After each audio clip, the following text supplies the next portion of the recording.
Las terapias no farmacológicas y los modelos de cuidados libres de sujeciones se realizan sobre la base de un modelo más amplio que son los cuidados centrados en la persona. Este es un modelo que surge en el Reino Unido, en la Universidad de Bradford. Es un psicólogo, Tom Kitwood, el que lo establece, lo define y lo desarrolla con su libro La demencia reconsidered, la demencia pensada de otra manera, es decir, mirar de otra manera a la demencia.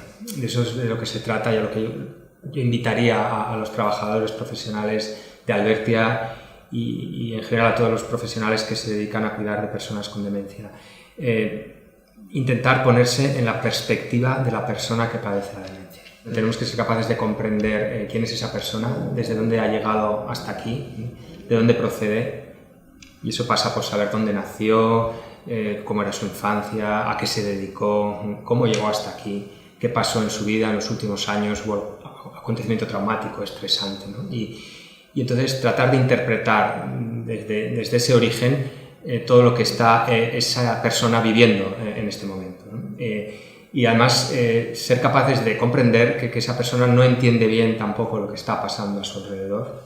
Es decir, que tendremos que simplificar muchas veces estímulos, tendremos que utilizar, pues, por ejemplo, el lenguaje no verbal, tendremos que muchas veces renunciar a transmitir información compleja y simplemente igual a veces tenemos que transmitir cosas como cercanía, como respeto, como afecto, simplemente como acompañamiento. Y así podemos comprender muchas veces sus reacciones y así podremos intentar de algún modo modificar el entorno. Se tratará de ir creando en lo posible estímulos que el paciente sea capaz de entender, de comprender y a los que pueda responder de una manera adecuada o positiva.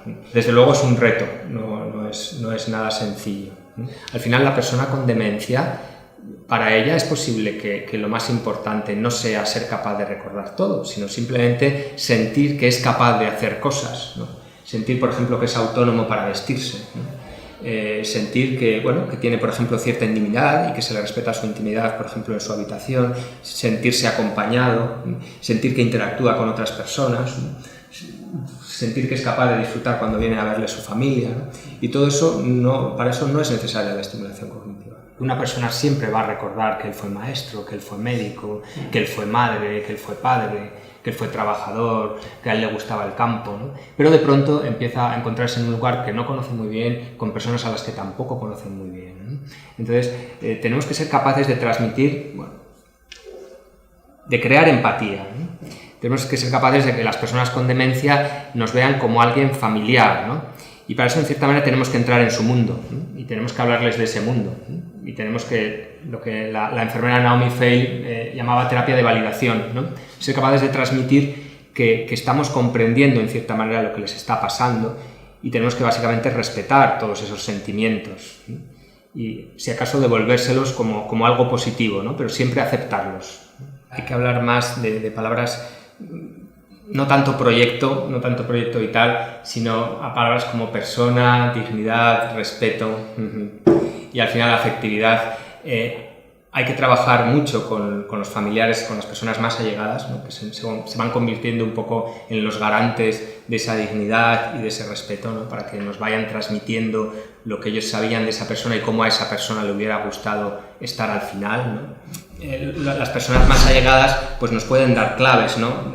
Nos pueden dar aspectos que fueran especialmente significativos para esa persona ya con demencia avanzada para tratar en lo posible de utilizarlos, ¿no? Y de despertar quizás una sonrisa, ¿no?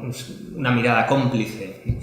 Y eso ya es algo, ¿no? Eso eso significa que al final la persona sigue ahí y que en cierta manera, si no se expresa demasiado, pero si nosotros somos un poco ya los valedores, ¿no? de esa persona y los que en principio intentamos respetar su dignidad.